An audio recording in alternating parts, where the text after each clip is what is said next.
basically, I was just recovering part of the experience I've been having with ICTERI.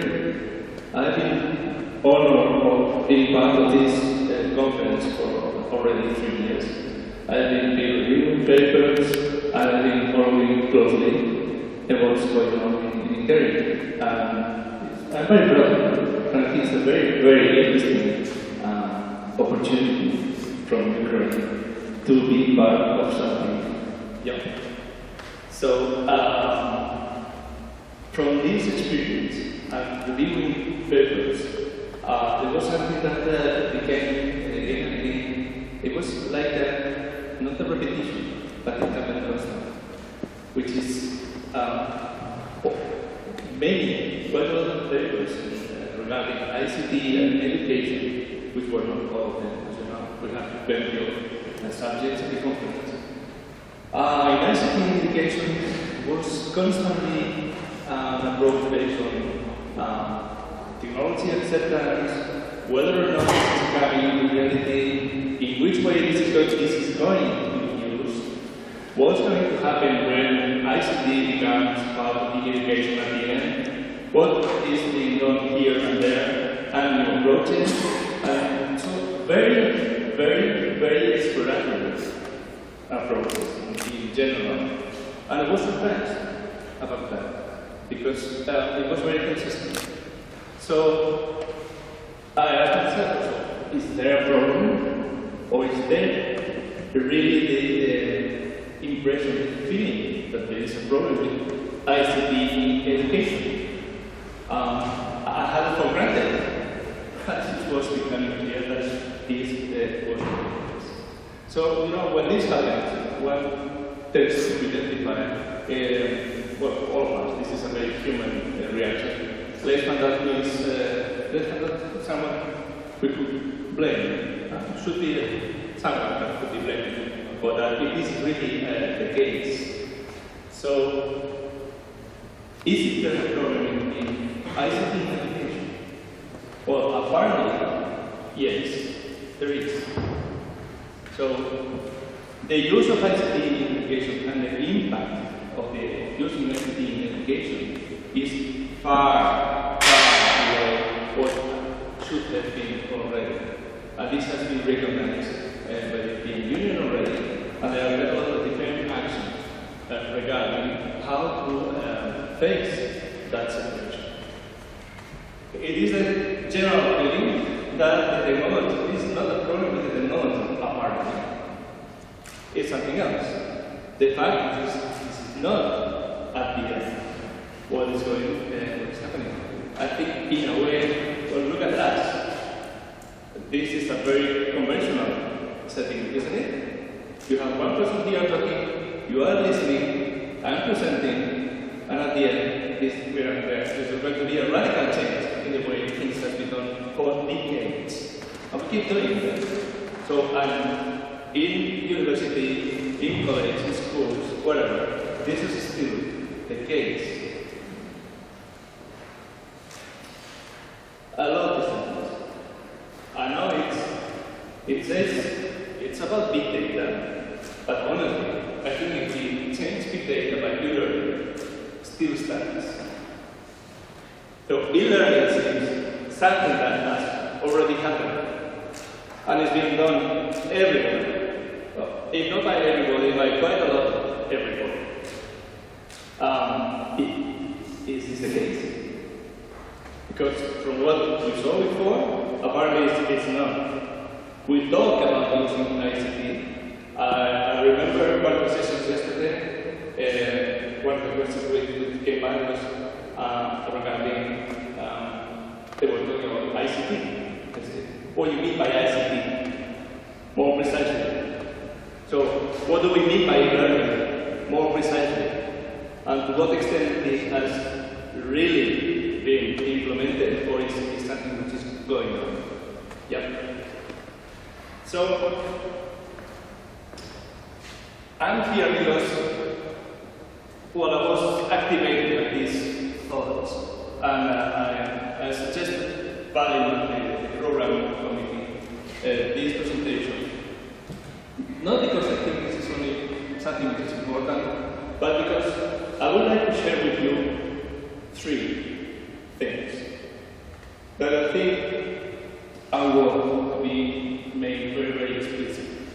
And I will start with a wish.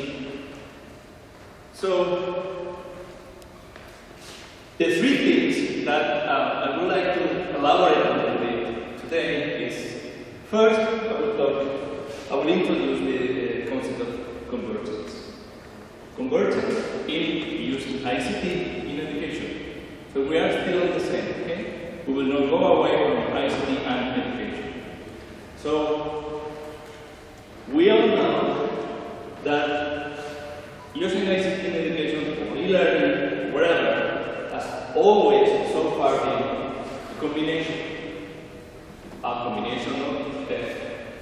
pedagogy, pedagogical approach, the education itself, and the use of ICT in education. So this has not been so far easy because, people from ICT and people from the education, they are different animals. They look similar, but they are not. We don't share, and we don't necessarily coincide in the way we see the things. And we have been all struggling, trying to make this, trying to have a bridge. And they have been quite a lot of attempts. So this is what we have been aware so far for a very long time. And when I introduce the convergence, it is because I think we should incorporate a new component here, which is another discipline, which has to do with the way we learn, with the way our brain works. Because at the end, learning is a mental process. And we really need to now be aware of things happening. And what is better, what is faster, what happens in different situations. So there is a completely new discipline which has to be incorporated. Those are also different animals, even more different than the others. But the point I would like to introduce to your consideration is that I think we also need them. And this is quite aligned with, for instance, the calls from the European programs that are asking for this kind of approach. So teachers and kids are not anymore the only combination. So we need more people. And probably others.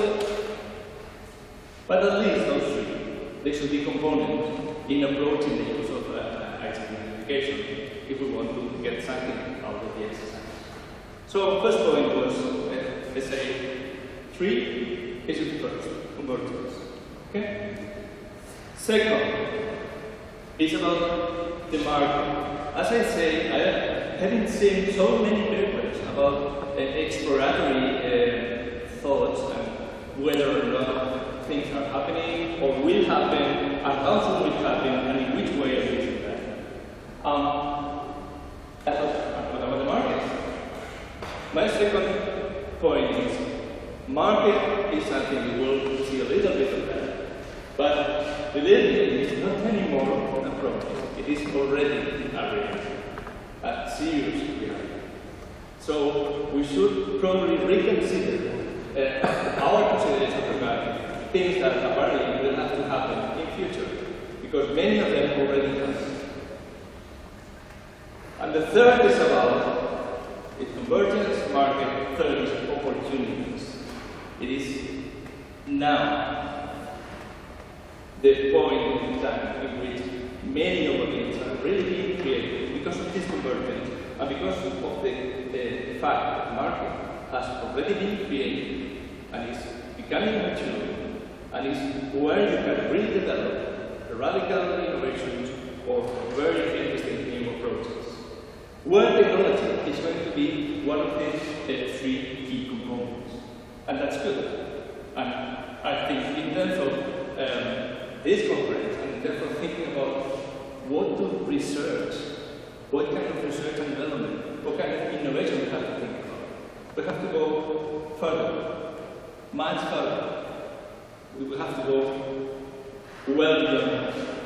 Okay, so this tree has to do at the end with what has happened so far that I already introduced at the beginning.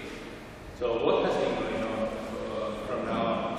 One of the problems we are facing, and I would state that in terms of the problem, because it has not yet completely been resolved, it's part of the way to do things, is about the concepts. E-learning, as I say, is about learning, of course, but it's also about teaching. So, teaching and learning are also two of the components here. And it looks like implicitly, when we think about e-learning, we never thought, have you ever read anything about e-teaching? It's not in the very process. It's not a concept, a powerful concept apparently. But we have the two sides. We have teaching and we have the learning. Part of the problem is that, I think in terms of teaching, our mind is still dictated. So that concept, not that way, but the fact that there is one person who is teacher and teach people. And these people who learn, those students, are kind of passive actors that learn because there is a teacher who is able to let them learn. So if you don't have anyone teaching you, are you going to learn in the same way or not? So this is still there. And when all the advances in ICT education are coming, the role and the responsibilities and the kind of activities that teachers will have to be doing in that particular case are blurring or in some cases being quite well defined. So as we introduce ICT in education as kind of enabling, so we are going to enable the process of what? Of teaching, of learning, what exactly? But in a way, anyway, the only thing we are really sure is that this is an enabling. And then, something that mostly happens is that we create quite a lot of gadgets. So people will learn and learn, but we need the teachers to instantiate this. And then the teachers turn back to the technologies and say, come on, what I'm telling you. Okay? So we are, in a way, somewhere there, in the middle of this cycle. But there are resistances. Of course there are resistances. Because this is not yet a complete systemic approach. So it's not clear for everybody what is the role, what are the responsibilities, and there is not yet a win-win scenario being created. So this is something that we've been struggling up to now. When I mentioned for this, you always have to find someone to blame. In e-learning, you can blame the teachers because now they are not prepared, or because they are not totally fluent in ICT, or because of whatever. And sometimes we also forget something which is part of what it means introducing and deploying ICT in education, which is the decision process. So who decides to use what for which purpose in the education systems?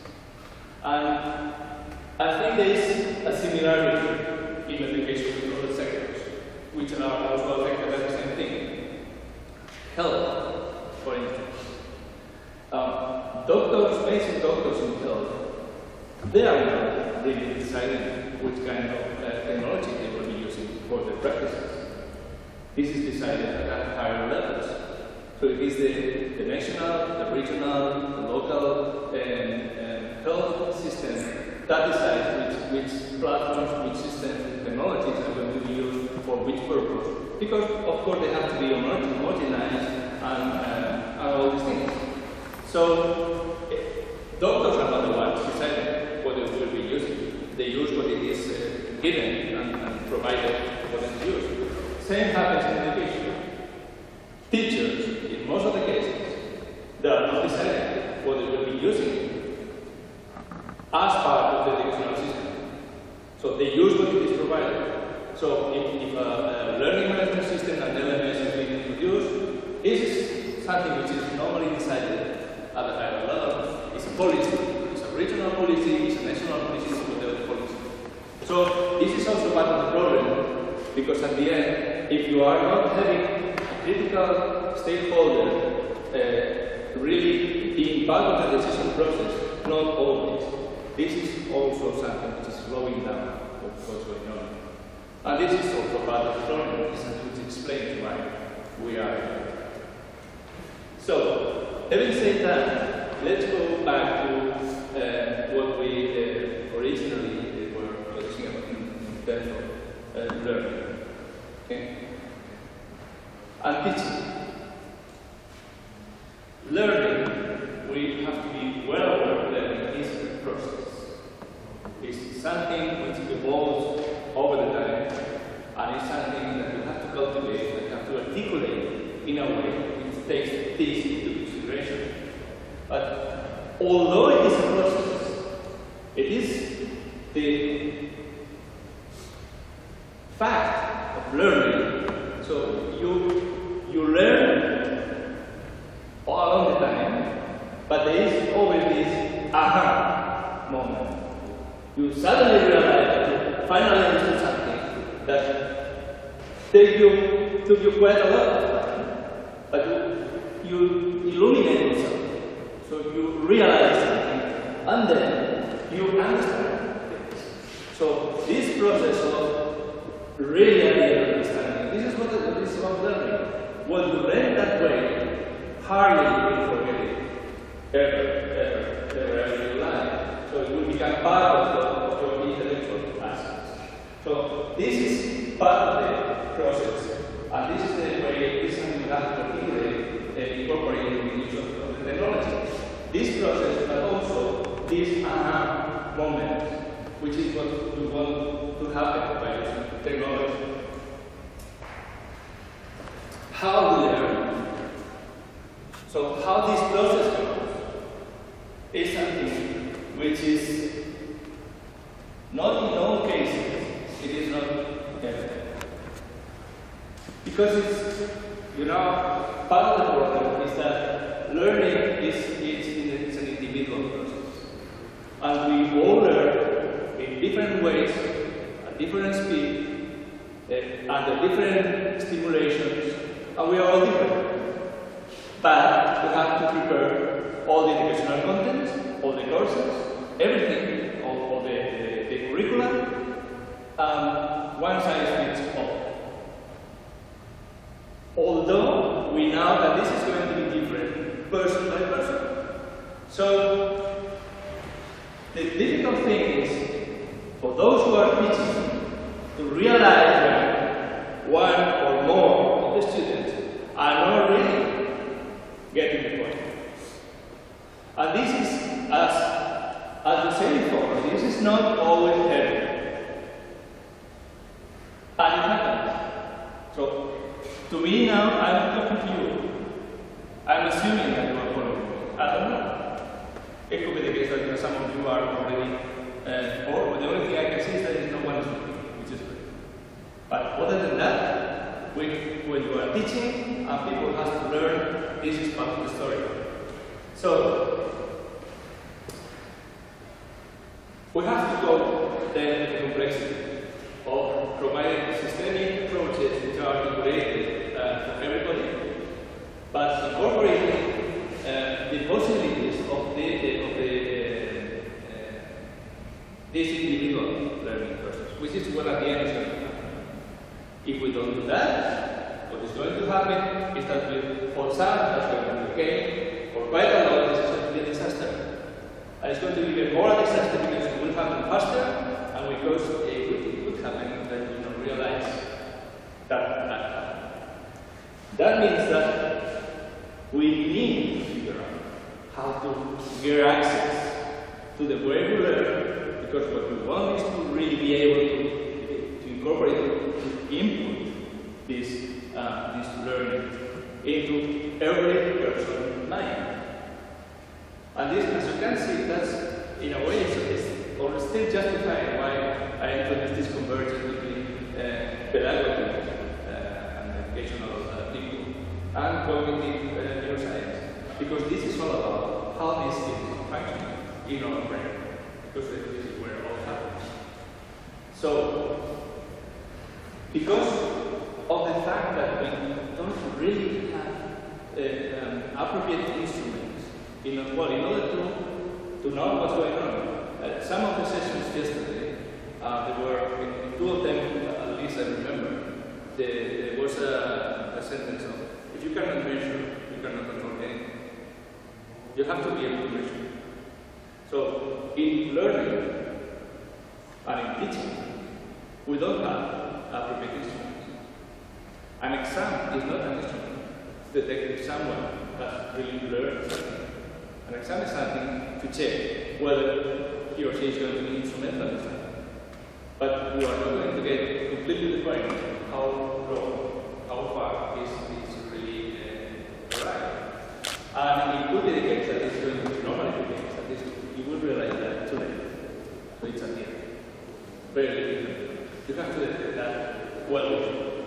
So, if you don't have instruments, you don't have data, and you don't have really the way to follow up and understand what's going on, then, well, you know, we are quite creative, and then just, okay, let's think about alternative ways. So, it's all about motivation. So, what we really need is the students to be motivated. If they are not motivated, that's a problem, so we need to motivate them. Come. Yes. They have to be motivated. Yes, teachers are excellent in motivating the students. We all know that. But, you know, being in many cultures, particularly in our Western society, being an excellent student is not good. This is difficult. And how can you motivate everybody? How can you identify on time someone that needs to be motivated? One of the problems we are facing in Europe is the early dropout in studies. We have too many people dropping out. Why is that happening? It's all because they are not motivated. Well, it's part of it probably, but we have a problem here. Okay, so let's other creative approaches. So, what if we use radical techniques in order to induce? Well, this is of course a joke. There is no way in this direction. Shortcuts. This is not an option either. That would be excellent if we had an USB. That would be faster and quite controllable. But we don't. And let's cross our fingers that this is not going to happen. Anyway, so this is not the way. So we are in trouble. So the use of ICT should be a component in addressing this problem, this particular problem. As I say, we are in 2015. It should already have happened. Only because it is a more efficient and more effective way of doing things. So this is part of a study that was run 10 years ago. 10 years ago by the Institute of Defense in the USA. Attention. And what they found is that, well, we have to use that. Basically because it's worth. This rule of the third says, you are going to be more effective at the end, and you are going to be more efficient. And of course, this is true. And this is something that you can really introduce. The problem with that is that it has to be introduced at the societal level. In the army, these things are probably faster because you can make an order, and this will be done that way. But this is not but in any way, there are benefits in using this technology. So, beyond of that, in parallel with education and the introduction of ICT, the society has been evolving. We have been evolving, all of us. And one of the things about using information communication technology is that it's already here. Years ago, it already happened. This was the you remember that? That was this is the WordPress photograph of the year. It was 2013, 2 years ago. I love these pictures. These are people in Djibouti trying to catch a low-cost signal from Somalia. And it highlights a situation in which, in the poorest countries, getting access to the technology is a must. And they use them wherever. They are probably lacking food, but they have a mobile because they need that mobile. You remember the Maslow pyramid? Well, this has been extended. I think all of us, we are good at that. As soon as we get into, when I get into this room, the first thing I ask that is there Wi-Fi? The second thing is I was looking for flash connection, power. So, why is this? It's not an accident. It's because we are all using the technology on a daily basis. So, does it make any sense really to start thinking on whether or not and which way we will be using technology? We are already using technology. Our students, their students are using even more technology every single day. It's part of their life. They are never ever alone. Forget it. When my youngest daughter, when she's in her law course, she's a teenager now. Sometimes I'm asking, how many people are here now? She's alone, but she's not alone. And the number will be right. So, education has to take this into consideration. Come on, we shouldn't be still thinking on whether people will be using technology, when people is already using technology. We have to turn that into value in education, so that at least stop thinking on that. Technology has already arrived, and it's not part of the problem, it's part of the solution, and it's important. So, e-learning, meanwhile, along all these years, has been evolving. As you can see, a little bit slowly, apparently. I'm just taking it.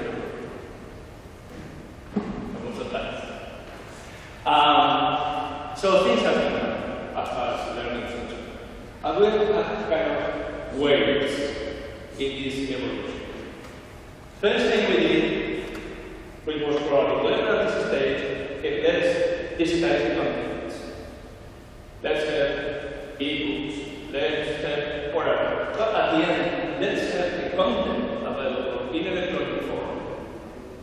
And this is going to be e-learning. The problem is that if you simply transfer a book into an electronic version, this is not necessarily the best instrument. If you want people to learn, or you want to use that to teach, it will be more accessible, but not necessarily this has to be or will be the best option. And that's what happened. That's why we did not stop there. That's why the problem was not solved at this stage. But at the end, it was a first approach, something like that. Okay, so after having digitized a lot of contents in different ways, we went into the second step, which is more or less where we are now. So we transcend the content and we focus on the delivery of this content. And then what we digitize was the concept of the course, the concept of the way the teacher is proposing all the different activities to the student and this and that. So how to manage the learning process. So the management of learning. And this is where the elements of the learning management system pop up and started being introduced worldwide in mostly on more countries. And this is where we are now. So we have learning management systems, and we are still struggling on whether or not this is a solution. And it's already clear that this is not completely a solution. It helps, but it doesn't solve the problem that we have. Third phase, this is where we are entering now. We are already in this stage now, but it is something that has just started. We are now exploring how to digitize not the delivery, but the entire process, the entire learning process. And this is where this smart learning environment fits, because it's not anymore, and it's not any longer about just managing the content or articulating them in a way that it can be consumed. It's about being able to manage the entire process. That means that we really need not only to provide the content, but we really need to understand from the students whether or not and in which path they are learning, because we need to anticipate that things will have to be done eventually, before it's too late. So that has to include, for instance, we need analytics, we need data, but data from the process. And this is where learning analytics comes in, a very interesting area of research. I haven't seen papers on that, by the way, yet here, we'll see. But there are new combinations that are part of it. So measuring and transferring this into action is part of this approach. So, as I say, this is where smart learning environments come. And what is this exactly? So, I will use the definition, pointing out something nobody knows. And smart learning environment, by far, is a trendy concept. We will have quite a lot of that for the coming year, and there are quite a lot of interpretations. They are all valid because there is nothing has been fixed so far. There are no standards for the smart learning environment yet.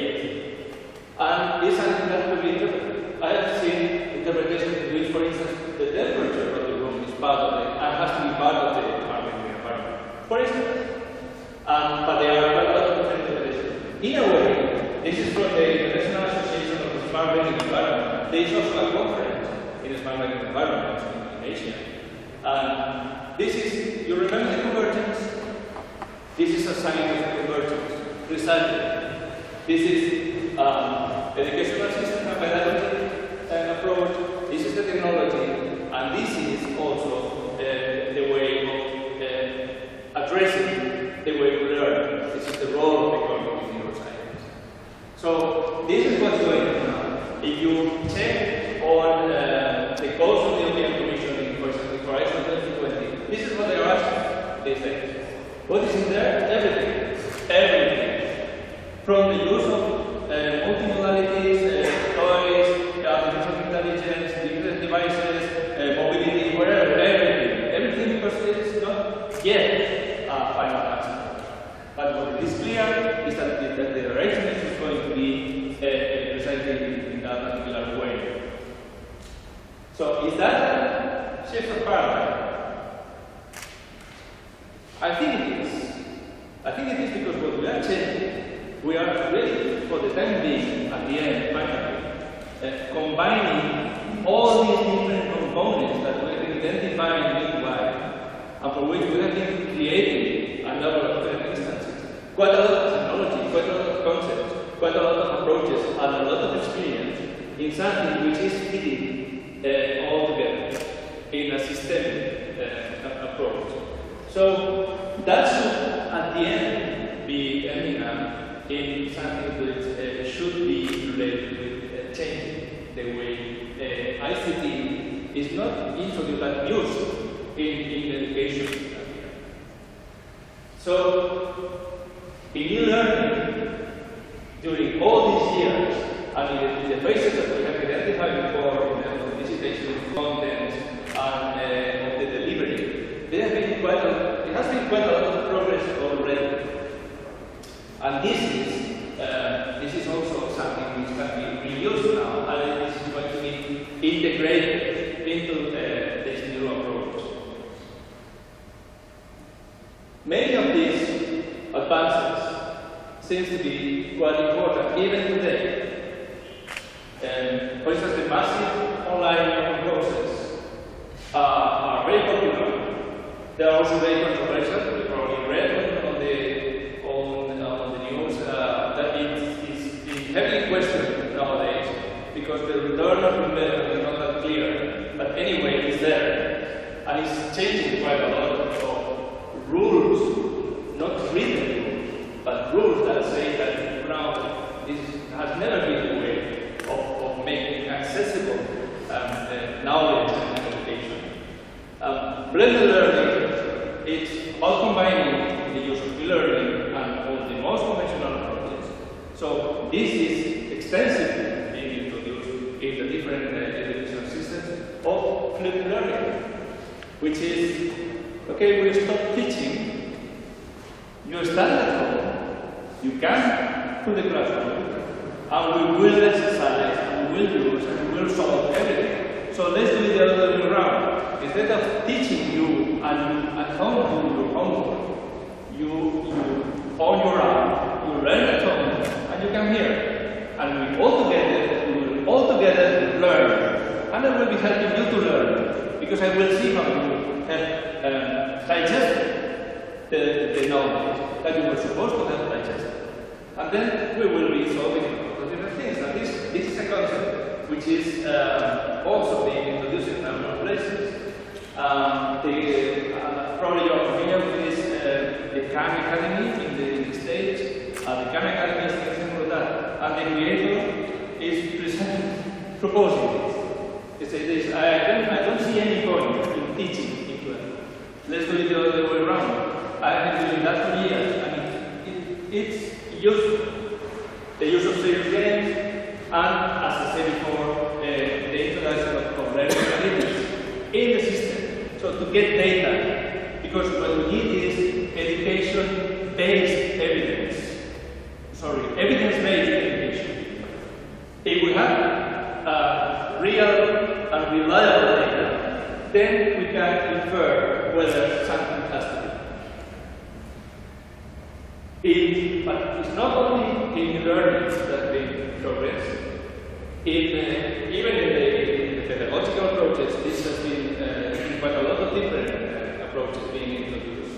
The concept of adaptive learning, which means that it's not just personalized, it's adapted. So depending on the way you progress, the contents and the system that is proposing you what you have to use has to be self-adaptive to every single individual. This is closer to what we said before in terms of what is going to be needed. The same as the self-regulated learning, which is if you are using e-learning, then you should be able to have as a functionality the possibility of the system understanding the way you progress. And your own, on your own, and also your teacher, and which is also your parents, should have access to instruments that tell you whether you are going on a regular or feedback, or whether there is something that has to be reconsidered and probably improved. Learning styles is another theory and approach which has been used and discussed extensively. This is very controversial, by the way, because that means this is typically the case that you probably know that is there are people who apparently learn better with images, with text, with sound, with video, these different learning styles.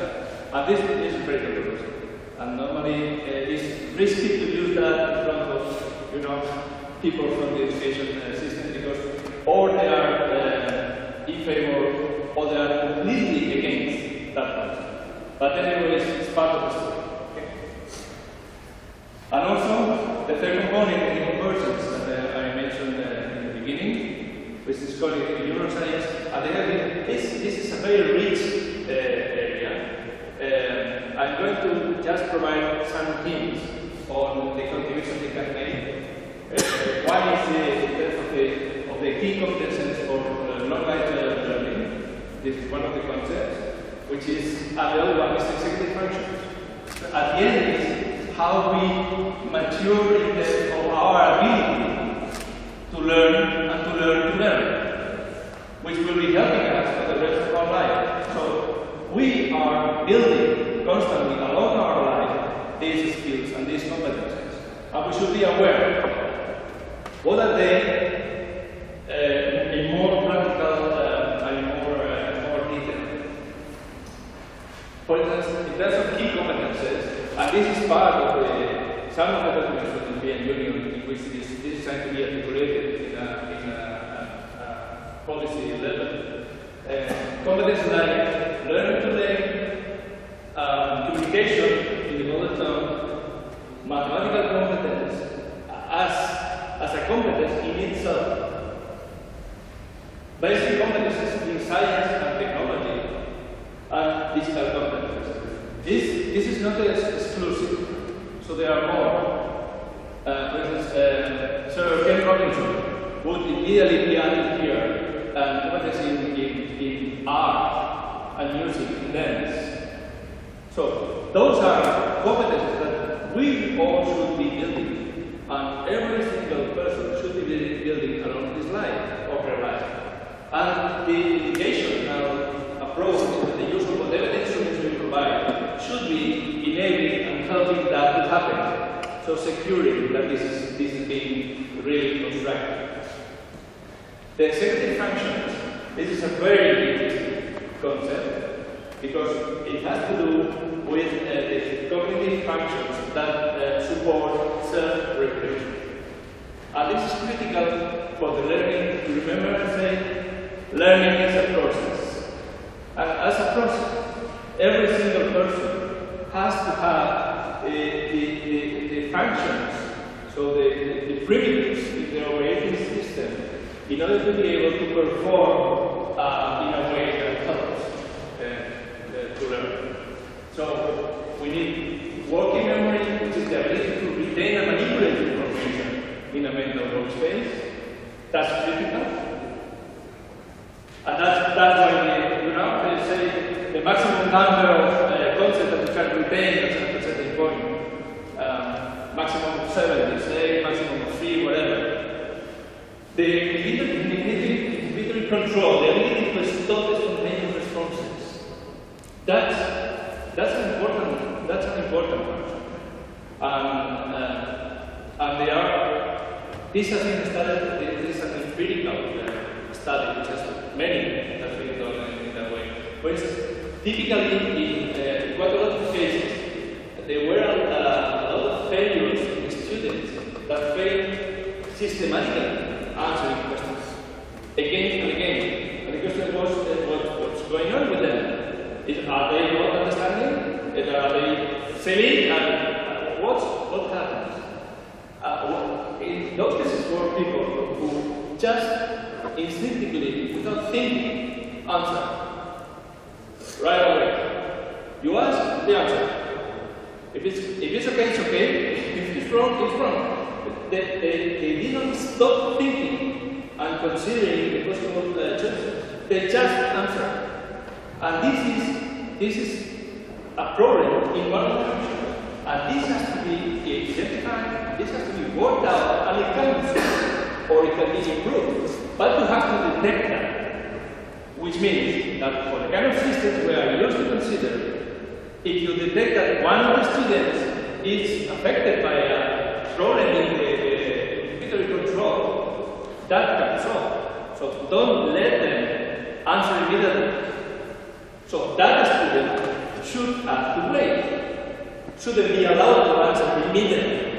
So you will only for that person instruct the system to have to wait 2 seconds, 3 seconds, whatever. So you wait, you are not allowed to answer. You wait, and then now you can answer. switching one, tensional control is another one. So this is a discipline which is being introduced, and it has to be considered when designing the use of the different ICT systems in education. Good news also is that there has been a lot of progress also in the emergence of standards that are applicable in ICT in education. So we already have them, but there is plenty of room in standards in ICT in education. Most of it is still developed. We have one standard for learning tools interoperability LTI. This is typically in LMSs. XAPI is another one, which is also introducing quite a lot of different systems. And there is also the learning records for those systems that are able to produce data from the learning process. So this will grow and will be expanded. It has to be expanded because we really need standards. Because as we will see later, there is already an industry, and what we need is to have an homogeneous and consistent and interoperable collection of different solutions. So this has been progress also here so far. And there are things that are still ongoing nowadays, or they are directly missing, and it's part of the research these days, which is also interesting. Something which doesn't exist. There have been a number of approaches, but doesn't exist yet, is a learning data model. So a data model reflecting the data which is significant, which has a significance, in order to describe and provide information on the learning process as a process. This is awfully important because, as we say, we need to measure in order to know that things are going well or not. And this is an area in which I can envision there is going to be quite a lot of research from now on. These days, there is already proposal to make some activities in this area. The use of semantics, the incorporation of semantics to this data model, in order to expand not only the data, but the meaning of the data. In order also to allow what we call this learning diagnostics and pedagogical intervention protocol. Let me explain that a little bit. Let's go back again to the case that I used before with health. Health is quite advanced system already in terms of diagnosis. So, what kind of data, when you have a patient in front of you, an amazing doctor has a patient in front of him or her, the type of data that is going to be needed is what now. And there will be analysis, there will be a number of data from that patient that is going to be gathered by using different techniques. But the data is tabulated, is well defined, and there are protocols linked to this data. So the doctors almost automatically, when they see the results of our analysis, they say, okay, we have this. Why? Because it has already been studied. And there is a correlation between the data and the diagnostics, and the diagnostics to the protocols. So this analysis is telling me that this is what happens to you now. If this is what happens to you now, the protocol, the intervention protocol is this. So you are going to go to the hospital, you are going to be operated, or you have to take these pills. And by the way, I will follow your progress, because this is already done. Okay? We are all used to that, and it seems to us natural. Okay, this doesn't exist in education at all. A teacher has no idea, no instrument in order to know what has to be measured for each student, and has no data, and even if they have the data, all the rest is still pending. The data will be saying very little, and will not be providing a collection of possible interventions, actions, which is what is going to be needed. So, if you detect, for instance, a lack for a weak inhibitory control, what has to be done? Well, first you cannot identify, but if you identify what has to be done, it's not yet completely defined. So this is what I mean with all of these components being researched now and being incorporated as part of the research. Okay, convergence, we have been talking about. Stop here. Now let's talk about the market. Because as I said, for quite a long time we keep just questioning, asking ourselves whether or not it is and that. The market of e-learning or ICT education is, as this slide says, is huge and is growing. Only the learning management systems market, the LMS market, is of the size of $7 billion expected by 2018. And this is substantial. This is not a marginal market, isn't it? It's already a reality now. It's not that we are looking at something that is going to happen. LMSs, this is only a very little list of different solutions in the LMS market. There are much more than that. Some of them are leaders in this market, but they are all well introduced all over the world. Those are not local solutions. Those are not local markets. The market is global. Okay? So you are in Ukraine. That's okay. That's okay. Your market is not Ukraine. Shouldn't be. If you have ever considered that, please forget it. This is the market. So companies like Blackboard or Moodle, you probably know them. They are very well introduced. And with quite innovative approaches, like Moodle is an open source solution. Everything is available. So it's openly accessible to everybody. And even though they have a very healthy, it's not up and running. So let's focus a little bit only in one of them. I will use Moodle because I have access to more information than to the others, but that is done actually with the others. So only Moodle, one of the companies in LMS market. This is not e-learning, this is only LMS market. So it has already 72 million users worldwide. It is introducing 229 countries. I had to change this figure some weeks ago because 5 more countries were added. Before it was 224, now it's 229. They have almost 8 million courses. They implemented in different systems. They have around 54,000 registered sites. And they respond to more than 300 million quiz questions. So, this is not impressive. This is impressive. And this is what we are doing. Only 10 out of the 229 countries account for 58% of the registrations. And that's surprising countries. My country, surprisingly, is the second on the list. This is very popular. Why? Because, as I say, in the decision-making process, someone at the policy level decided that Moodle was the option. And then, boom. Okay? So, that was LMS. But what about the learning market? Remember? This was 7.8, okay? Okay, so e-learning market is more than $50 billion by 2016, next year.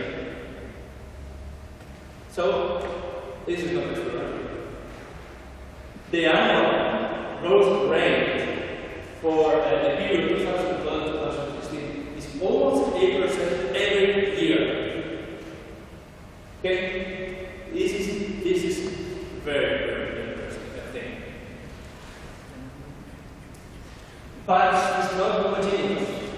So this is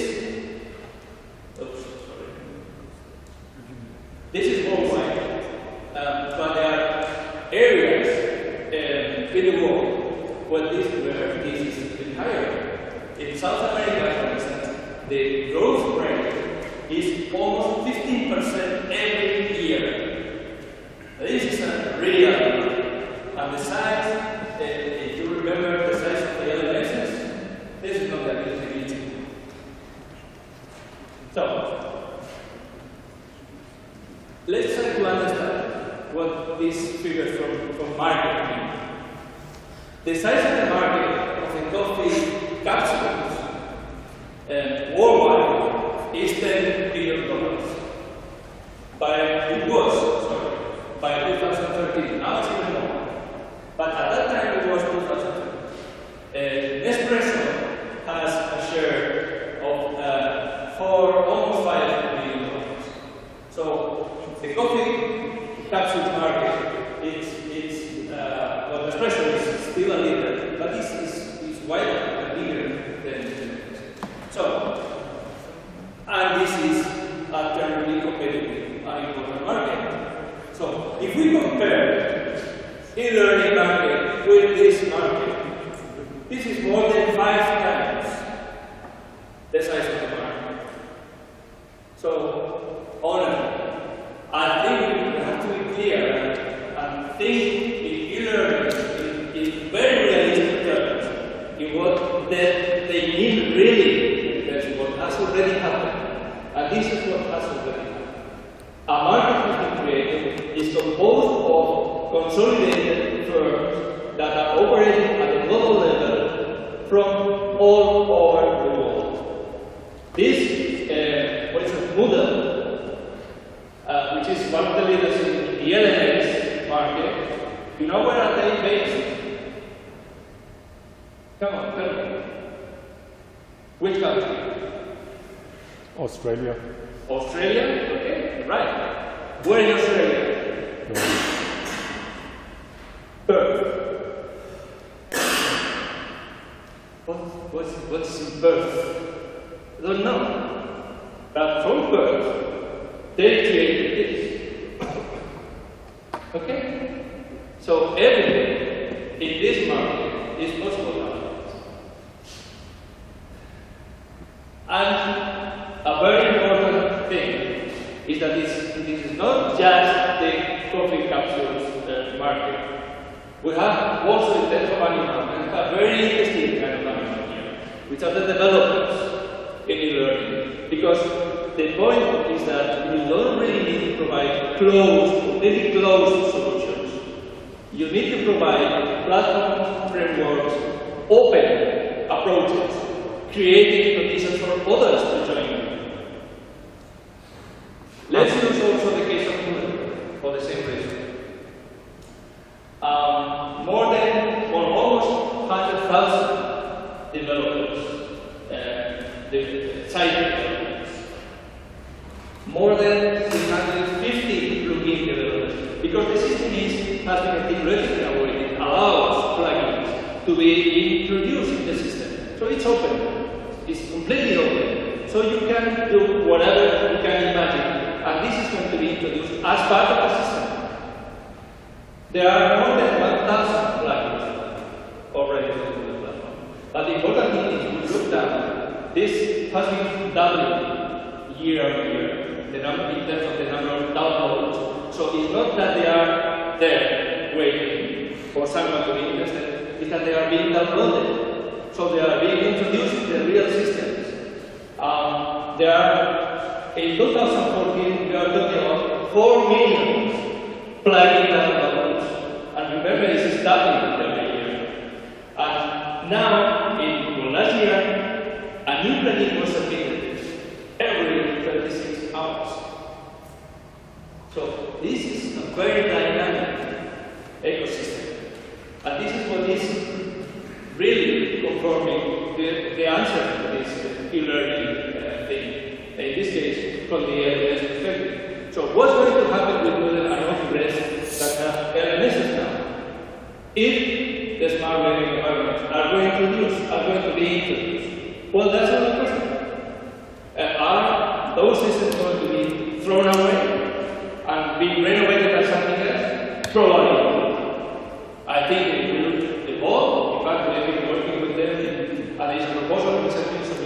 preserve in that direction, so expanding LMS in order to be converted into one smart building environment. But anyway, it's a very interesting area, not only for research and development, but also in commercial terms. And it's a worldwide market. There is also an incredibly rich market of e-learning products that we have been seeing also along these years. We have seen things like digital whiteboards, we have seen things like virtual classrooms or virtual training environments, and also the massive online of courses, and the platforms that are part of the creation of these instruments. So you can see it's not only the LMSs, it's a very rich variety of products. If I have to combine them, this could be different categories for you to understand what is the diversity of the different products. From virtual digital classrooms, e-portfolios. E-portfolios are products intended to help the interaction between the teachers and the students in terms of the materials that are being shared and are being used. So it's something else other than the LMS. LMS is about courses, and e-portfolio is about the students and the information they use in order to learn. So this is a complete family of products which are e-portfolios. Digital whiteboards, course outline tools. At the end, someone has to be creating these contents, and the publishers are so far a little bit lost. And they are still a little bit lost. They are wondering, they are struggling with what to do with that. But meanwhile, there have been a lot of different products created in that respect. The learning content management systems is also about that. Virtual learning environment, which is kind of the predecessor of the smart learning environment that we will be discussing today, and also the platforms for the creation of the massive online courses. So there is a very rich variety of products. You know how many? I'm not really going to tell you how many products you have. What I can tell you is that there is a report created by Don McIntosh from three mediums that I have, and it's just a catalog of products in e-learning. You know how many pages has this catalog? And it's just a reference and the link of the internet to get access to this product. It's 256 pages document, just listing products. 256 pages document. So this is the reality. Okay? So what? And I will arrive to the end of the point that would allow us to be able to get some coffee there. Remember, that's my message, and that's why I came here, because this is what I wanted to share with you, and I will be happy to see that this has any consequence. Three things.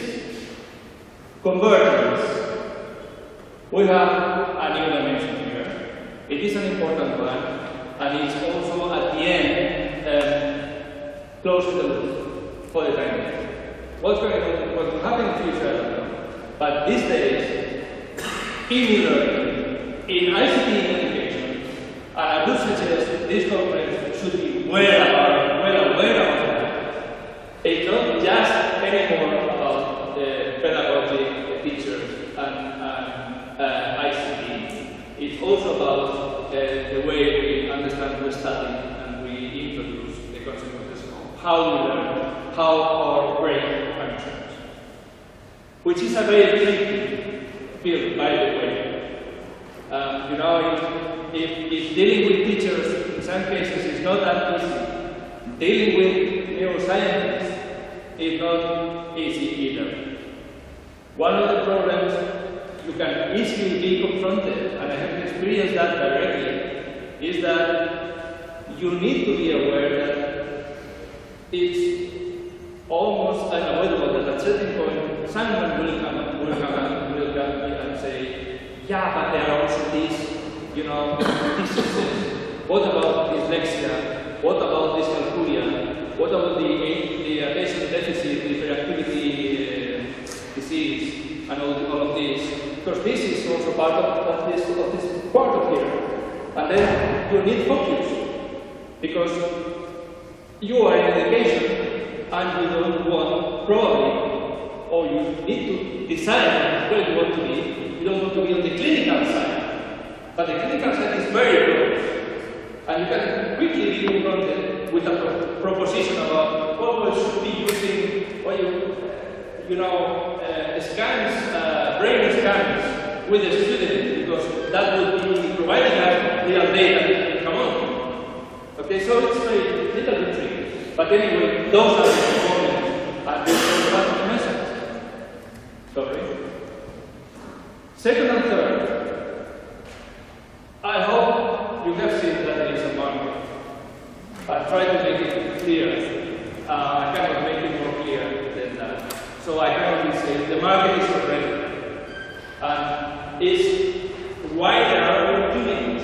Because we don't need to do anything else to create the market. The market has already been created. The market is already consolidated. What is needed is to introduce radical innovations, progress, and integrative solutions. And there is quite a lot of research which has been done in different areas. So, that was the 3 tips I wanted to share with you. And I say, I also have a wish.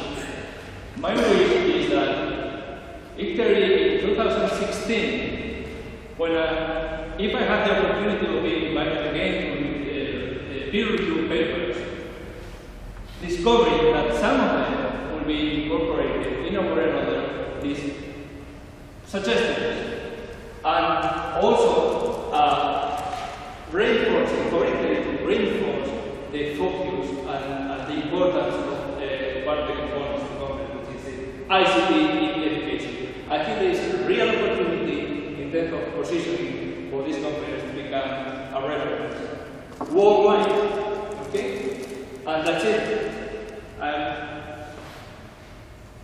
at your disposition for any questions you would like to ask. Thank you.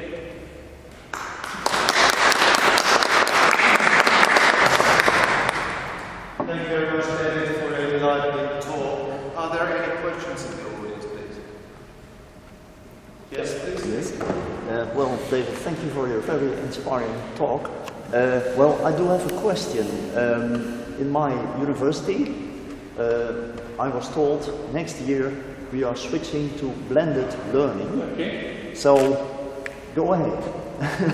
And, well, first we should find out what was meant by that, and it's not only putting your slides on a website. It was also meant that we should look for, well, training that's online available, but yeah, well, there's a lot available, and how do you rate the quality? Because I cannot look at all the movies about, for example, my subject, computer architecture, because there are so many, and well, should I make my own explanation and put it in a movie somewhere? What is your opinion about that? Okay, thanks for the question. The question was about when you are kindly suggested or notified that blended learning is going to be introduced, what you have to do in order to be prepared and responding to the challenges that this implies. As I said before, this is really powerful, because at the end, blended learning is a concept which could be implemented many. And the most important thing is not to say we are going to implement blended learning. I don't think this is acceptable if there is not a clear position from the university on how this is going to be implemented, by using which mechanisms, which instruments, which platforms, which approach, because this has to be consistent. Because one of the, it's not a secret, but one of the benefits of these approaches is reusing content in different conditions. So, blended learning, for instance, is not that far from flipped learning, which is probably something, as you have been given some freedom, you can on your own also consider. So one of these could be, okay, what I consider that there is no point anymore on having to explain this in the classroom. So we are going to change completely when we work out this subject. So here you have all of this information, and of course what you need is practical exercise that they can use in order to self-assess whether or not they have been already advancing. And then to come back here. And the classroom will be something different, so we will work all together. So using blended learning has very little implications on the final outcomes, because this is what you typically do when, for whatever the reason, you have created content, digital content, and then as you have so many of them, you say, okay, now we will do blended learning. So I think this has to be restated in a way. And in your own benefit, I think you have been given this is good, it's bad, it's good. The good is that you have the freedom to decide what you can do with that. I would suggest reconsidering even entirely the way you are delivering the subject, because you have room for that. For instance, blended learning has been quite implemented in all the distant universities, open universities. We have in Catalonia one which is quite, has a good reputation in that, and this blended learning has always been part of the approach. The most difficult thing for them, I'm in contact with all of them frequently, is not just providing teaching content, but exercises, practical exercises, because this is more useful for them than all the rest, because for all the rest there's a lot of material value. So, I know I'm not completely answering your question, but I think the good thing is that now you're being given a lot of freedom. Use it, explore, learn. In the lack of clear indications, do whatever you like. Okay, thank you. Any other questions? More questions, please?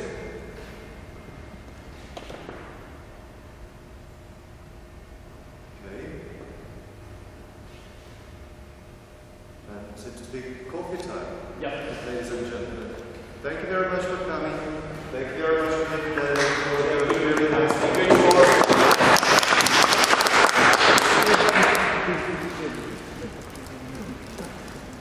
The session is over. It's my pleasure to be there. Give a report to the topic Implementation manufacturing as a services, a full-driven agent-based manufacturing grid. My name is Leo van Vestel. I will start my presentation, and it's about agile manufacturing. This morning we had to talk about all kinds of new developments in education, and well, I'm going to introduce the new developments in manufacturing, at least the things that we are doing to make it, to make it a concept that might be kind of a revolution, well maybe, I don't know.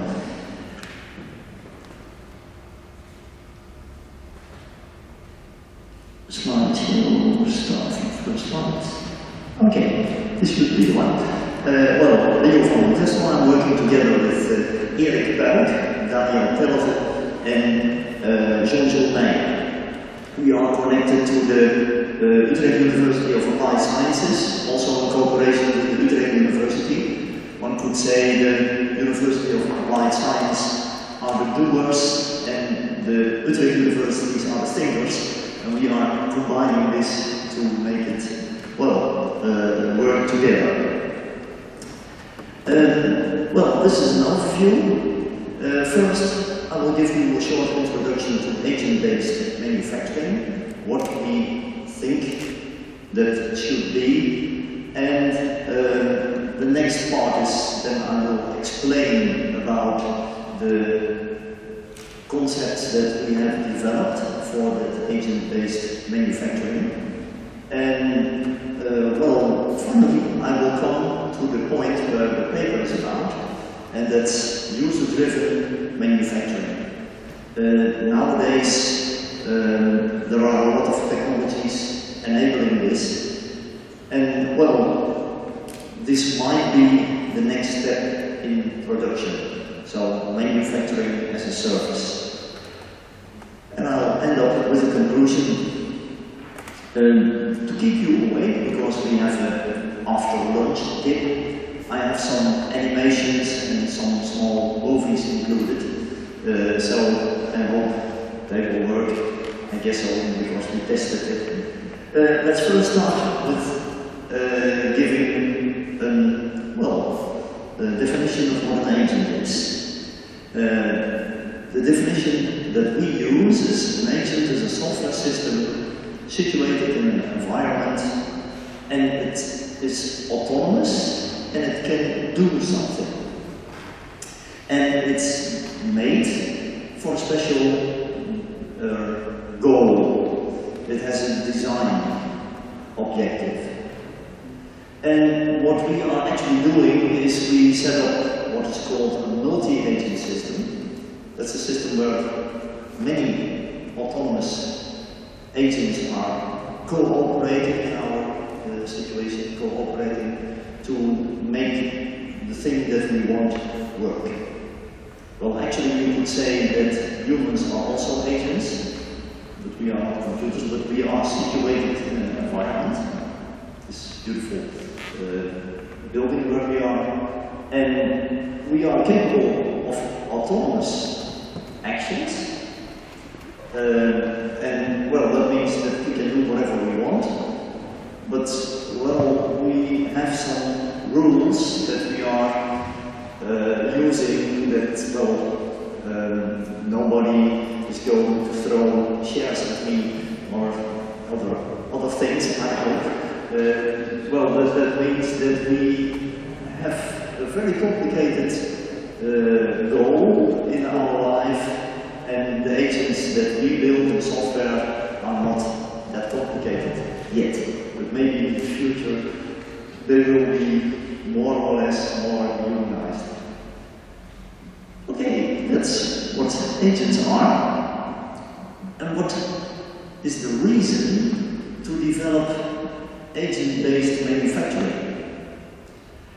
Well, nowadays, when you want to make a product, you can have an idea, and then you say, okay, let's start to make that product, and it takes you 10 years. Yeah, well, after 10 years, everybody said, well, that's an old idea, somebody else already had it. A short time to market is very important. So when you have the idea, then it should be there within a very short time. Otherwise, your competitors, they will beat you, and then you are the loser. Pull-driven, well, that's a concept that is actually a concept from lean manufacturing.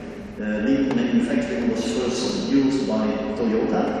The idea is that if you are producing something, you only make it if you are sure that you really sell it. So no overproduction. In the case of cars, that means you make a car, and somebody says, okay, I want to buy a white Toyota Prius with this and that and that. And then suddenly the factory decides to make that model, and that means you don't need to store it, and you don't have overproduction. And what you also want is customer-specific products, personalization. Well, we see that already in the case of smartphones. People are buying all kinds of covers for smartphones to make it feel their own smartphone. With, for example, my daughter has something with the yellow one with pink hearts on it because it's a girl and she likes that. And other people like Darth Vader on their smartphone. So personalization is already taking place, but we are doing it when the product is already made. We are doing it afterwards. But what would be better if you can design your own smartphone and say, okay, make it for me and let's see what it is. So that means mass production is not apt for that situation. You want batches with the size of one. And normally, making only one product is very expensive.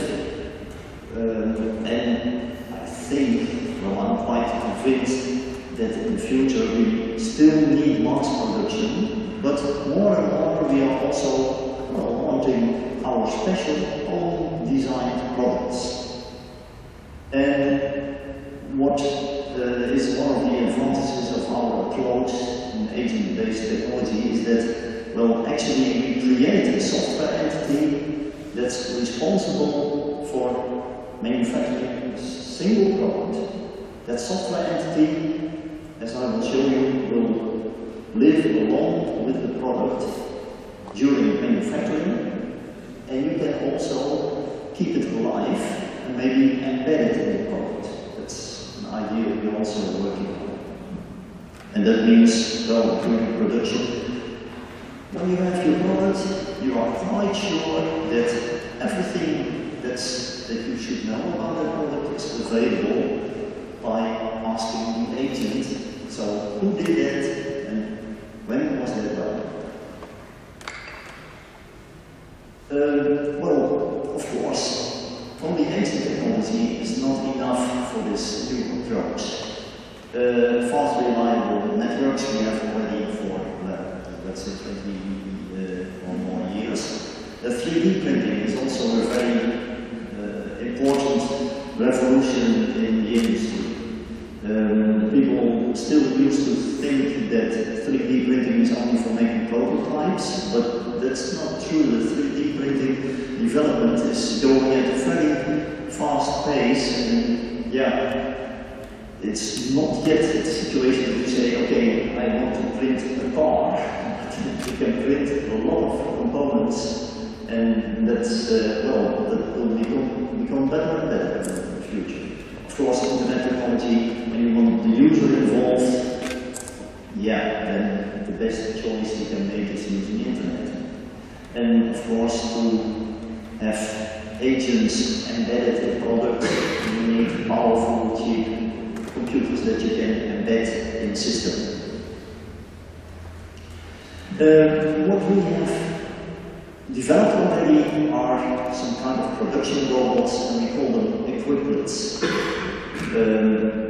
Well, when you Google equiplet, then Google asks, did you need equipment? And if you say no, then you come to all kinds of publications that we made, because, well, Erik Buiken invented his name, and maybe for PhD students it's a good tip.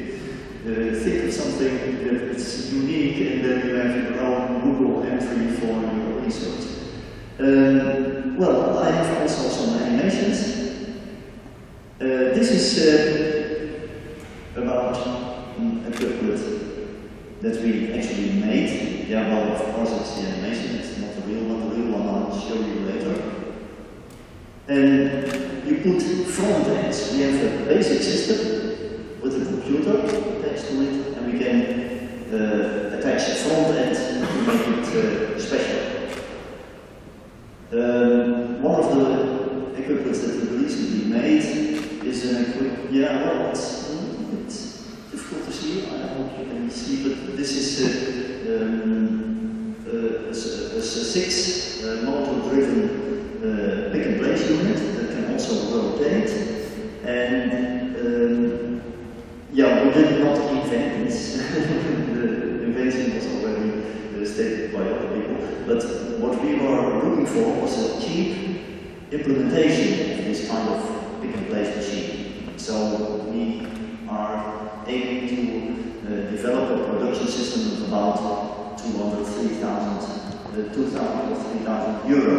And for production machines, that's a very low price. It's a price of what used to be a personal computer 20 years ago or something like that. We didn't have the euro, but anyway, they are cheap, and that's what we want.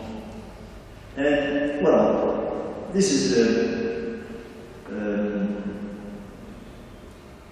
small movie where we use this pick and place machine. We have some cameras. This is one camera that's inside the vacuum pincer, not inside, it's attached to the pick. And at the bottom we also have a camera, and then we can recognize the boxes where the balls are in.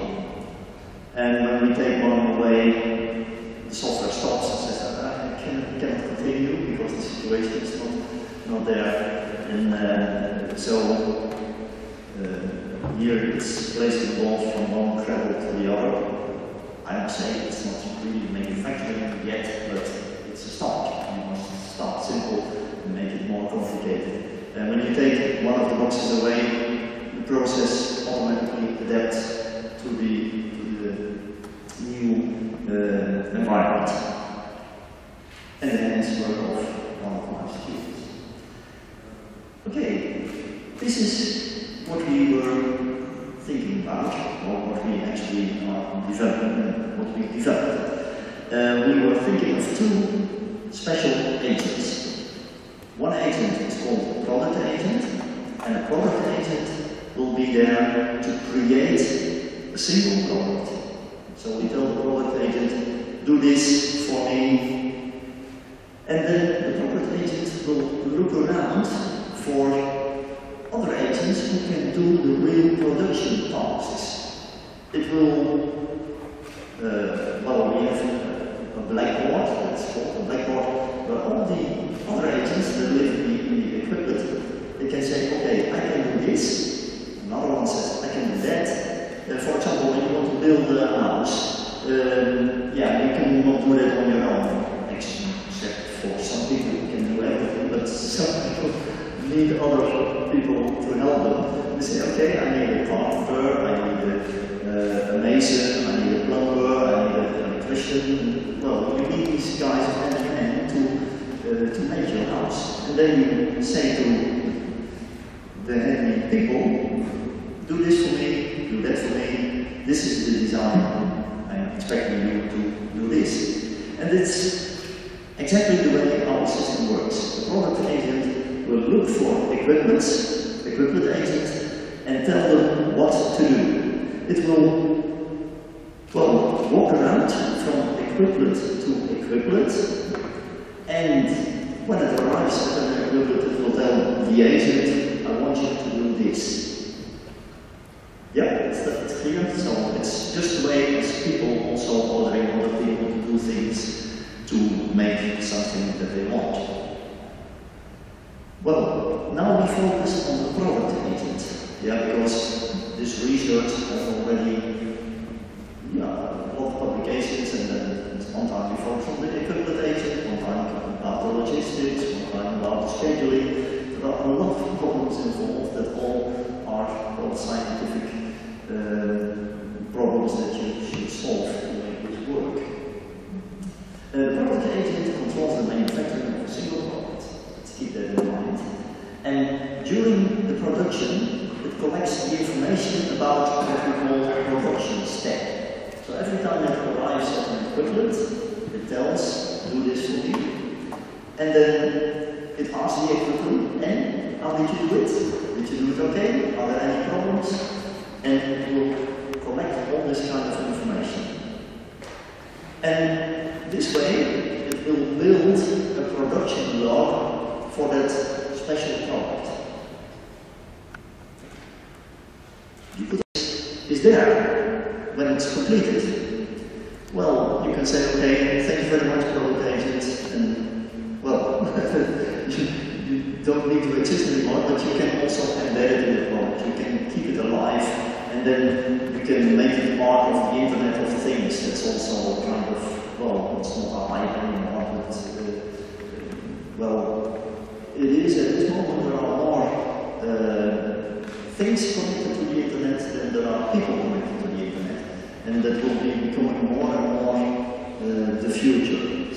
things get smart and they are connected. And that's called the Internet of Things. And this aging technology could be also an enabler of the Internet of Things. This is about our manufacturing system. All the equipments, they are placed in a grid. So we don't have a production line anymore, because for one product you have to go to this, and over there, and back again. And yeah, there's no such concept as a production line. That's a concept belonging to mass production. That's the reason we place them in a grid, that you can, you have short traveling paths between random equipments. What we do have is a part filling line, and at that place, well, we use, at the moment we use students, but we are trying to use robots that walk along that part filling line, collect all the parts that are needed for the assembly, and then we enter the grid. And the parts could be the production of 3D printers.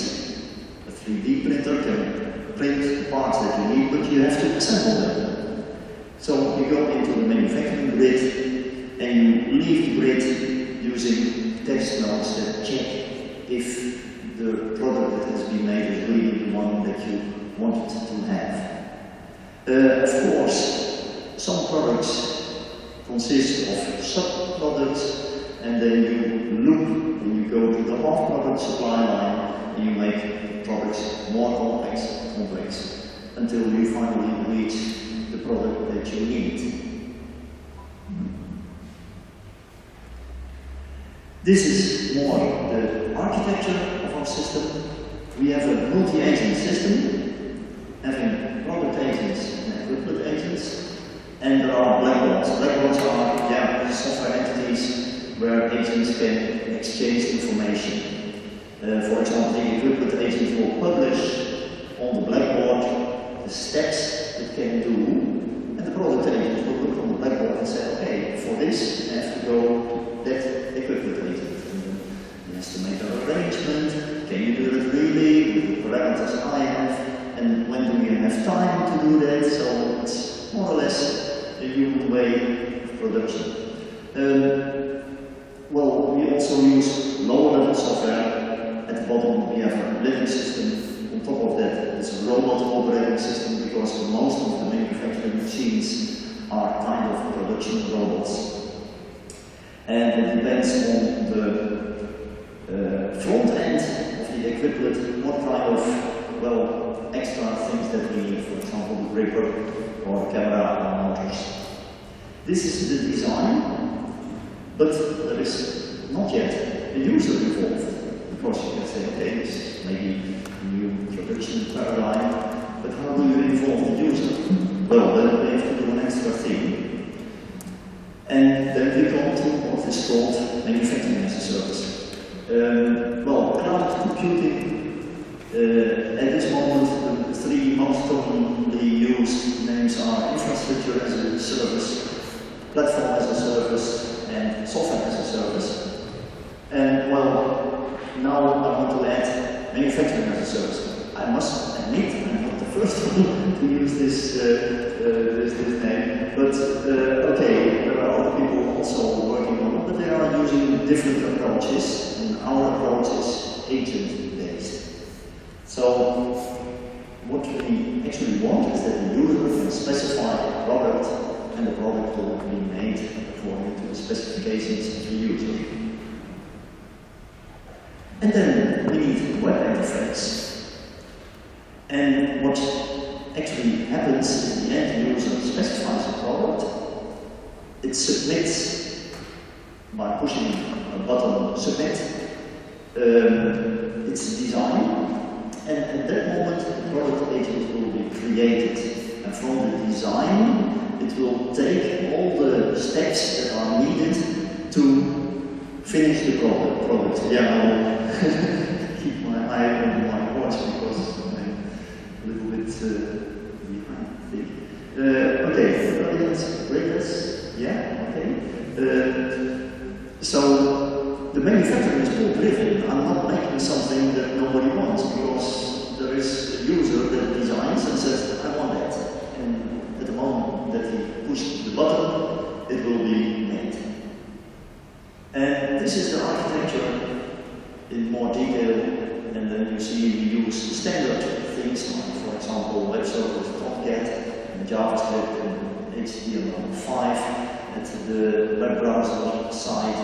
And the web server is connected to the agent system that's based on Jade. Jade is a multi-agent Java-based system where you can create a product agent. And there are several blackboards involved.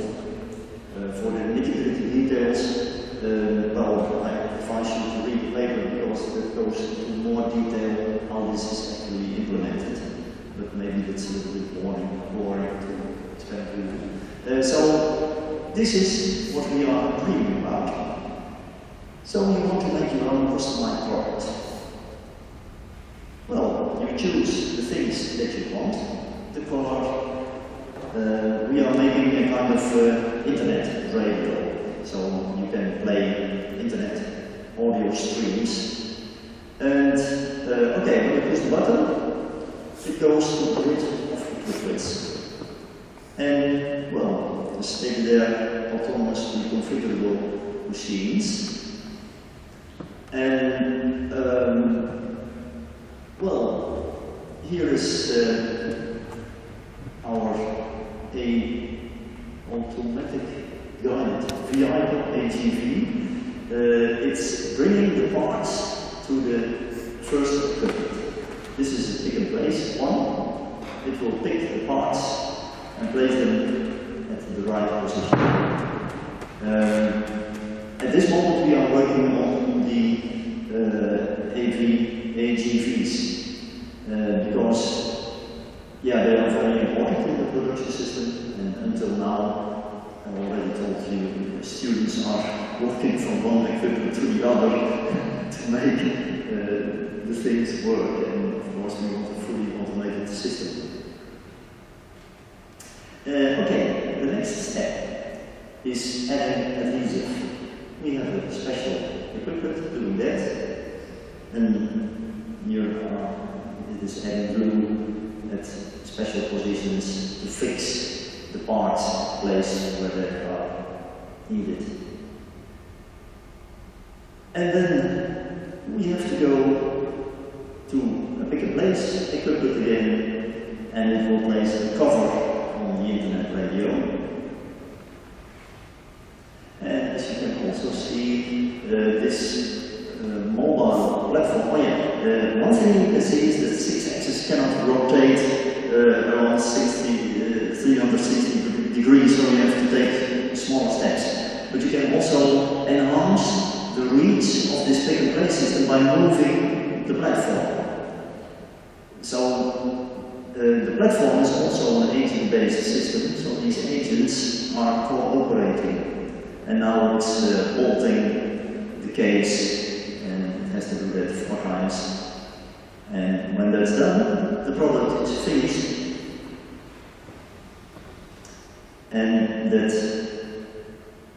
will almost finish my presentation, so don't be afraid, I'm almost at the end of the presentation. Okay, the product is now finished. And the product agent can be embedded in this product because it has a computer inside. And that can be done like this. You can move the product agent as a whole, or you can put what's in agent technology called as the beliefs, so collectible information, to the product agent. Okay, and then we come to the conclusion. And here are the things that I've already stated, summarized. So this brings me to the end of the presentation.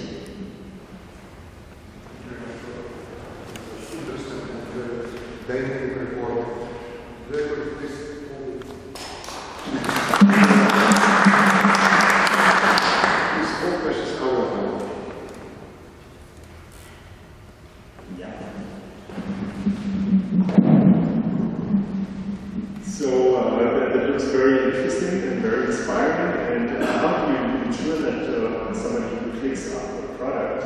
somehow designs a consistent product. Yes. So somebody wants to have a very light radio and then forgets his power supply or his battery. Yeah. So how do you make that sure? Yeah, well, it's a good question. We thought that because the system where you can design the product is also delivered by the grid system itself. So the web server will tell the web browser, these are the possibilities. And if you are trying something that's impossible, it's also impossible to make in your JavaScript browser subsystem. So that's the way to prevent things like, people, well, it's a very tricky thing because we're also thinking about three-dimensional structures, and then you have to be aware that you cannot float something in the air or something like that. So there should be also, intelligence in the website to prevent the problems that you describe. Yeah. So what we are doing now is still simple things, and well, they are still capable of handling. What we are also doing is now we are thinking about more complex designs, and we don't have the equivalents yet. But what you can also do is replace equivalents by workers and let the workers do the work that the equipment has to do. And that's also the situation where we are in our research at the moment. So making more complex products, well, during the time we still lack the equipment that are capable of doing these complex steps.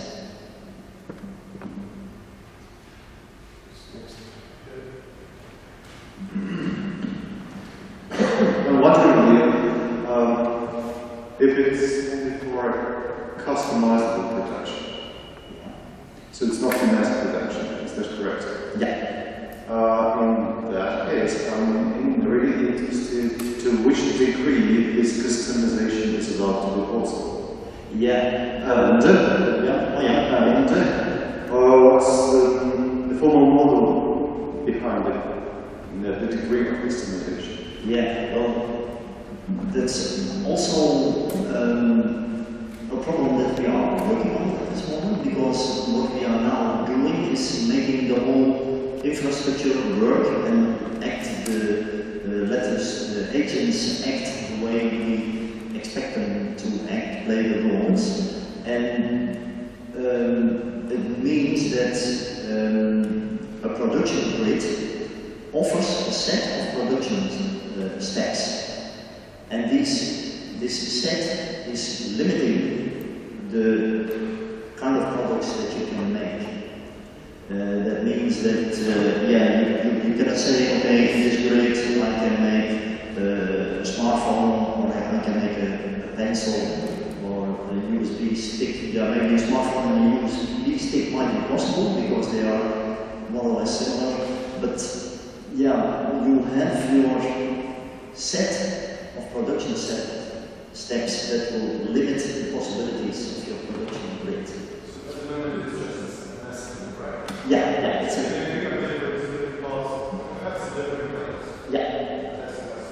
Yeah. You can choose the shape because the super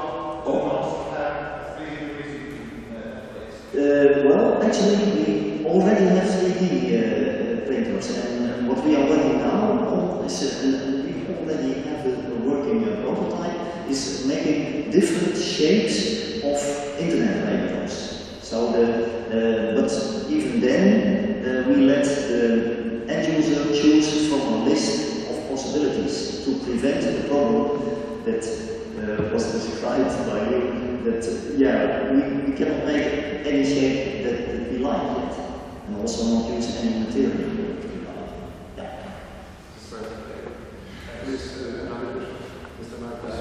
How do I have to imagine the generation of an agent? This is a kind of template that is self-instantiated with all this knowledge about how is this done? Yeah, well, actually, the agents themselves, they don't have the knowledge of everything. Every agent is only designed for. And yeah, well, in computer science terms, you could say an agent is, for example, a process. It's a program running on a computer. And in the Jade system, well, it's a Java environment where they added the concept, a class of agent.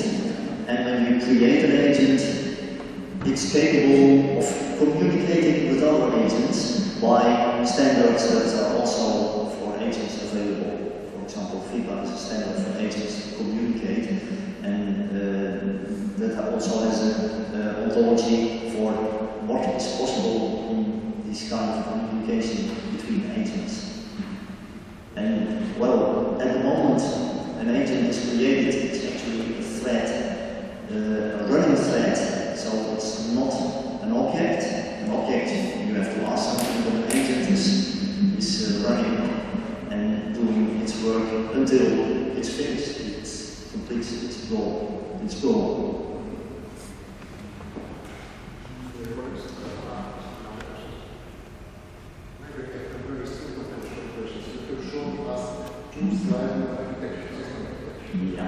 First one, we see some database. On the cloud, there's no such database. The same architecture or some technology issues. Yeah, well, the database was only involved in the robot operating system, and it has to do with the different front ends that you can add to the equipment. For example, the robot operating system has already several implementations for the pick and place unit, for the 6-arm pick and place, and for other robot arms that are used in the industry. And that is what the database is used for. So if you check, well, I didn't talk about reconfiguration yet, but that's also an option. Then you need the database, because when you give new front end to the equipment, you need new drivers for the system. Thank you very much. It is a recording. If there are no other questions, thank you very much.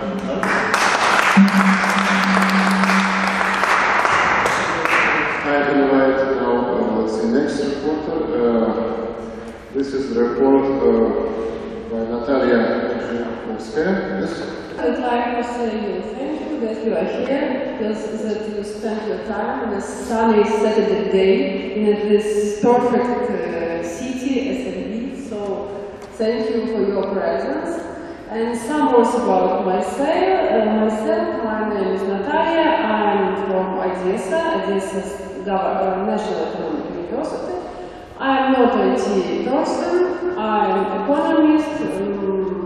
Let's say from the business administration field. My area of scientific interest is e-business and IT in business.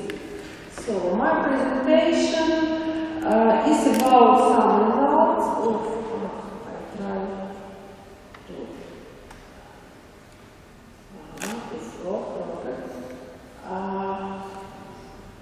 about ICT and e-business development by Ukrainian enterprises. This research was made in the framework of Tempus project, named to cycle e-commerce curricula to serve information society in Russia, Ukraine, and Israel. This research is divided into two parts. The first one is about the study of large number of enterprises in this region. We select all companies which included in Odessa official site, industrial company, 161 company, and we randomly select 664 companies from internet handbook called page called Odessa and public on the Odessa official site. In this slide you see distribution of the company by the industry, and the first part of this study is about presence. Development of ICT infrastructure for Ukrainian firms. For example, ownership of this firm, state or private, maybe reason it's a type of industry, or maybe regulation or taxation laws for these firms. in the right way understand your question, why the situation is now, right or not? Is it correctly understand your question? What's the main reason of such low development of ICT infrastructure for Ukrainian farmers? The reason I think the company like banks or maybe internet shops, they have very advanced infrastructure because people are even clients need it. I think no requirements from the society, our society, B2B society, to develop ICT in the industry. Because if customer wants something, company should and do realize these requirements. Do people trust information of these websites? Me? No. No information and most these websites very outdated and no actual information. Anyway, if you need to know actual information, you should call to the company and ask something. So websites not realize the main purpose which it should realize as a company screen, I know. So they not use internet in the business purpose. Why not? Discussion question. Okay. Did you inform the responsible provisions about that results? Did you inform our officials about such You know, I published this result in my doctoral dissertation. What else with this result, I don't know. I give my big book, my big dissertation to the Ministry of Education. But what is your conclusion to solve that problem? What do you propose?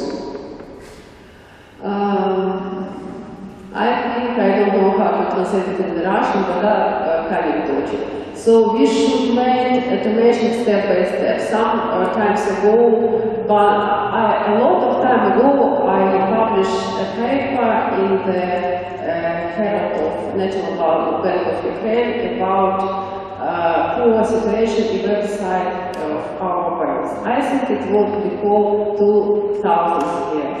But I'm not sure that this paper influenced on the decision, but you know the bank website are actual, give actual data, they are effective. So I think step by step. Perhaps I can give you an advice to try a completely different approach, which I learned in Sri Lanka. Sri Lanka, you know, it's a very nice island, southeast of India. And what they did not use PCs, not try to industrialize these PCs. But they have a policy that every citizen, every farmer, every worker has a smartphone.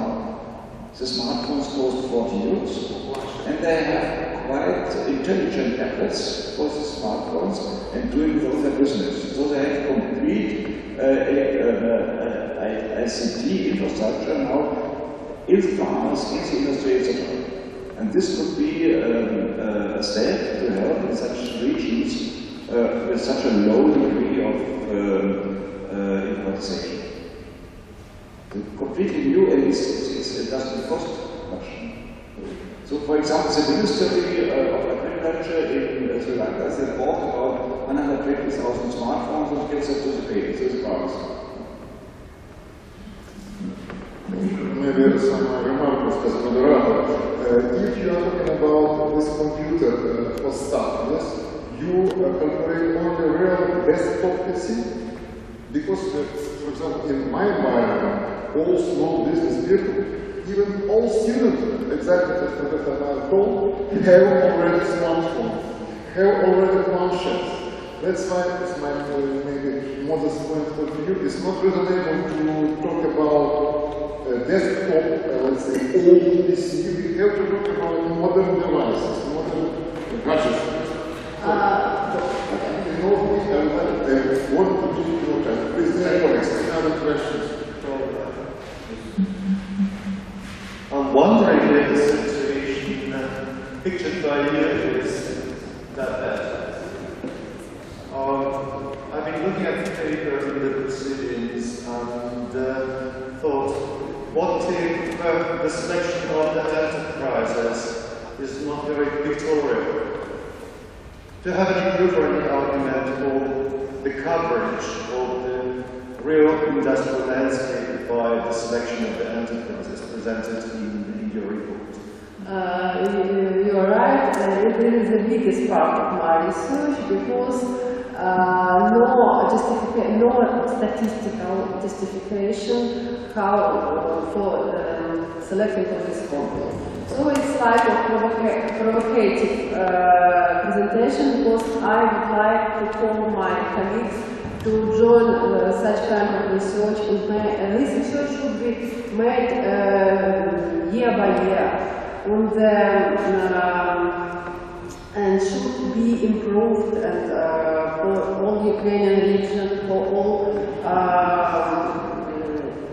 branch of industry, so on. So it's just a first attempt to show the situation in this area. So I believe it's the biggest part of my research, right? So I believe this is the answer for one of the previous questions. Why do the authorities, or don't the authorities, listen to the results of such research? Perhaps they don't, they simply don't believe you. Is you right? Okay. Okay, thank you. Thank you, Jude. Please, dear colleagues, are there any other questions related to our colleague? No questions. Thank you again for your report. And now, last but not least, I invite our colleagues from Kyiv, Mr. Ruslan Besarab. Reports now the presentation about geospatial intelligence. Dear listeners, my name is Ruslan Besarab. I'm a PhD in remote airspace researchers. Here I present the team of educators and scientific researchers. I work at Space Research Institute of Ukraine as a scientific researcher and in the National University of Life and Environmental Sciences of Ukraine as a lecturer. So today I want to present you the topic of our investigation.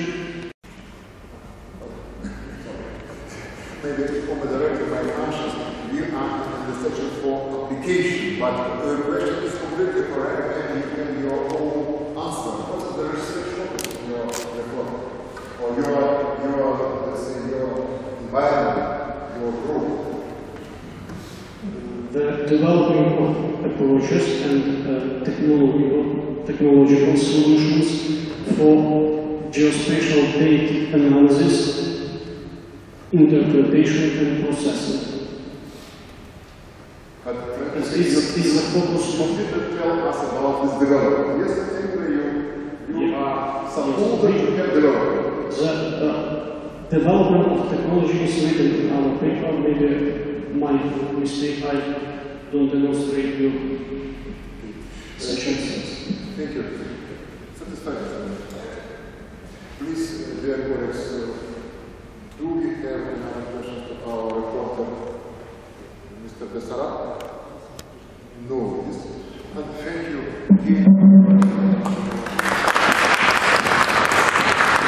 Dear colleagues, we have finished our session, and I also would like to say once again many thanks for this conference, for the new Polytechnic, and I finish my small service. Thank you very much for that.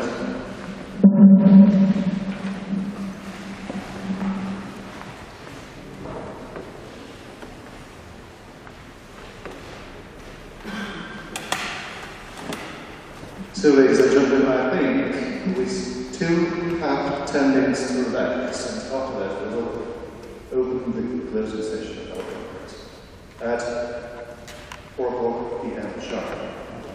Eastern European Summer Time.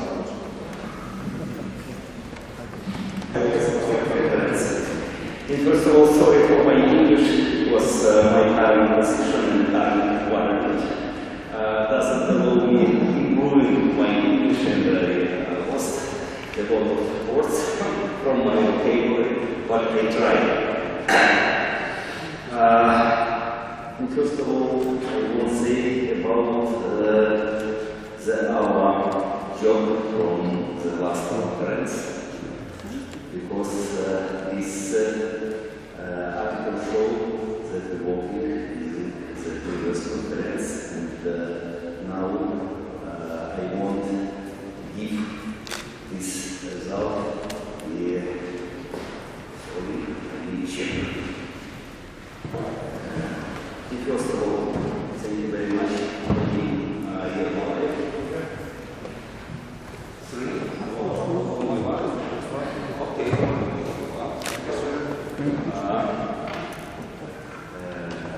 Григорий Сергеевич.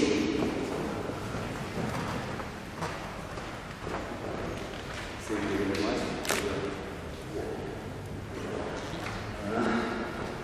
Винник Максим.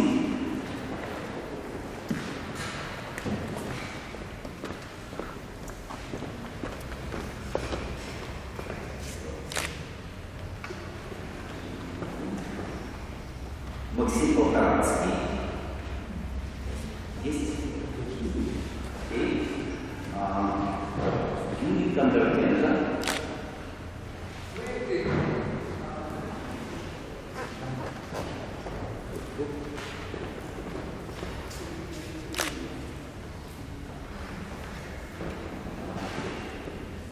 Виталий Ковец. Вячеслав Кравченко, Наталья Кушина.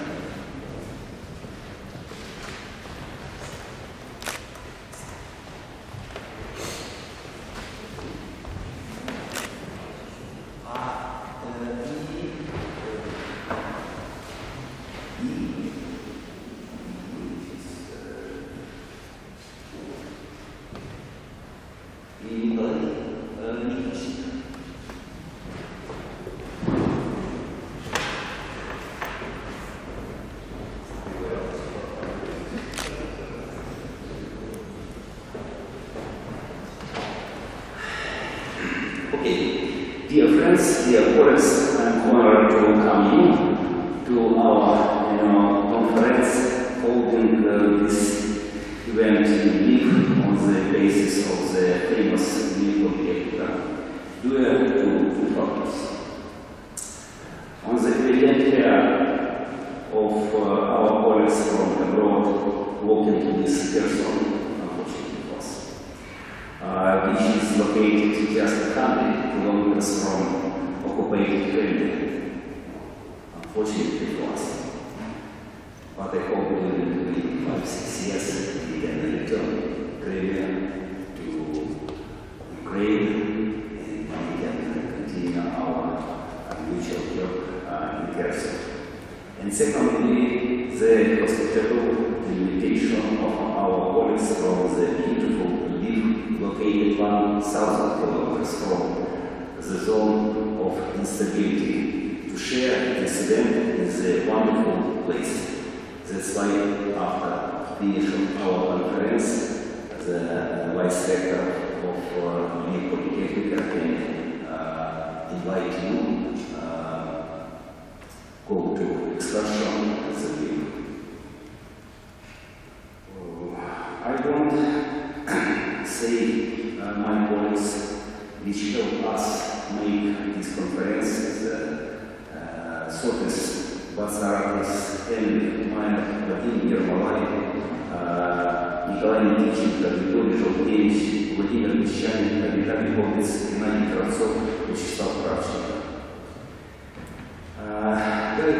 Lviv Polytechnic and College, Vitaly Yakovina, Dmitry Fedosuk, Ludmila Novgorod, Oksana Supran, as well as the team from Kherson, Evgeny Alforov, Natalia Kushnin, Alexander Soloveitch, Maxim Vik. I especially want to thank the guest speakers Klaus Peter Schell and David Esteban. Thank you to all the colleagues who could not attend, in particular Martin Strecker, Leon Orgestel, and Andrea Morgenstern. Thanks to sponsors who have supported this conference, the company Data, Logisify, OSEF, and Lviv Polytechnic. This passed indeed with the release of the new volume and allow to continue work on the selection and preparation of the articles of the speaker. Traditionally, we start preparation for the next conference 2 or 3 hours ago. We had a conversation with the student committee about upcoming places where we can hold the new conference. It will be Kyiv. It's a capital of Ukraine. That's why we promise make everything for holding the new conference. I hope that each of us has saved a new experience, ideas, friends, and got a little bit inspiration for work and further studies. All of this prosperity, health, and success. Thank you very much that you spend time with us and share this event in our life. Thank you very much. And I want to give a word for invitation to discussion. My colleague from Lviv Polytechnic, our vice rector, is. Thank you very much. We call it the last point, it should be 52, and I would like to present our colleague Sam. She talked about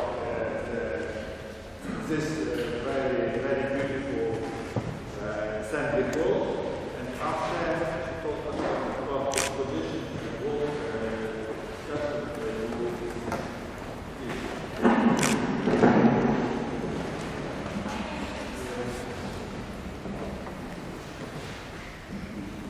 My name is Oksana, and I will tell you about our beautiful city.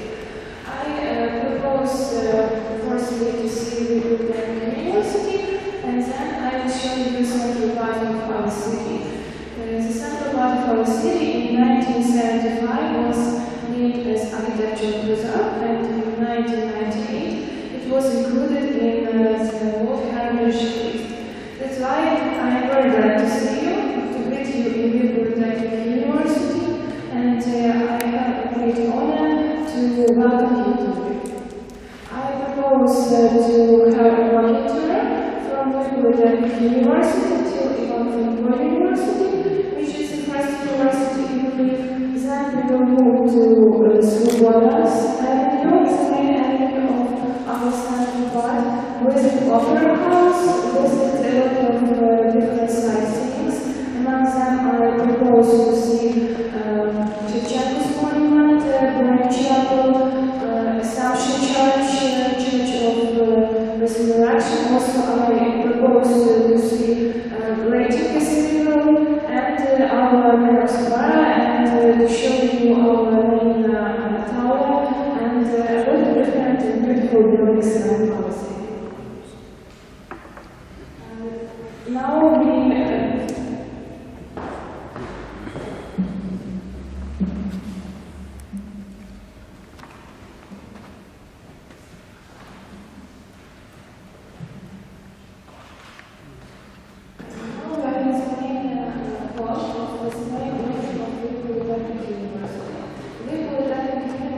was founded in 1844. Firstly, it was a technical school, then it was technical college, and then it was a technical institute, and after that, as it became 20th century, it was a polytechnic university. Our institute comprises near 100 different specialties and 18 institutes. Specialties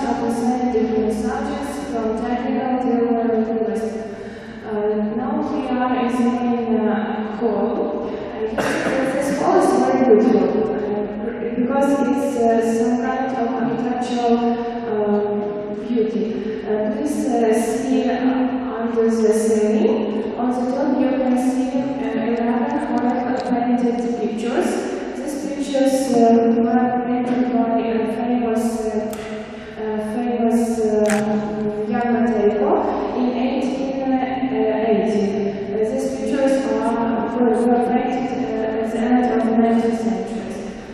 This category of pictures tell us about the time for progress of human soul. For example, let's see the map.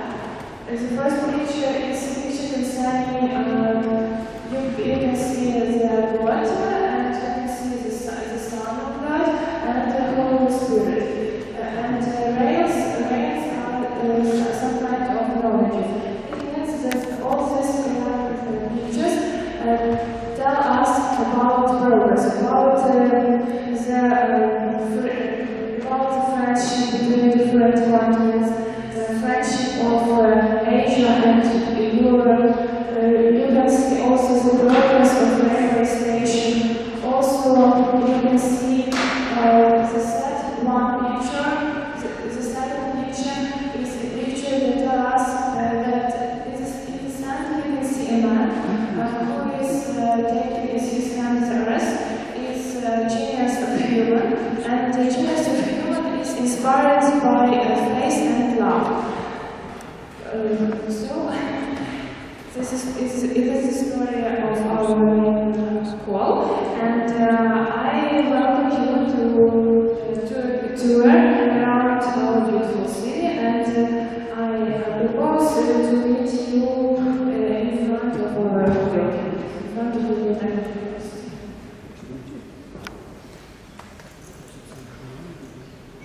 Maybe you have some desires, some opinions about our tour.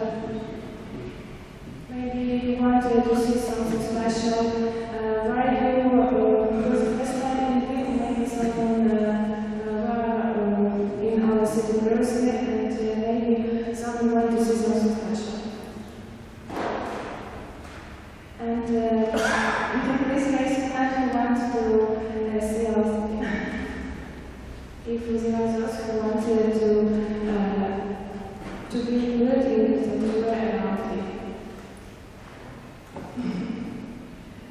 So, definitely I am very glad to see you in in our Lviv University, to greet you in Lviv, and I welcome you to Lviv for the next time.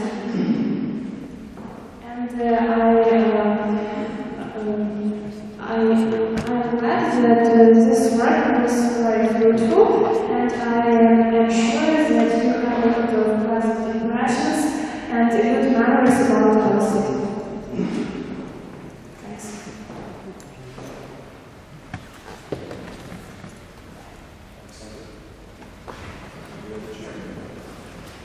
Okay, thank you very much. We can continue our discussion outside.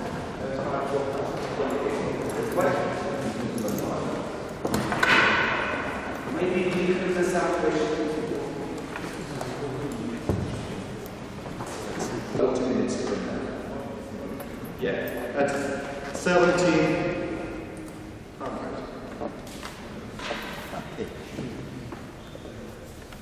Yeah. This closes our conference. Thank you very much. The leisure ball starts. My congratulations.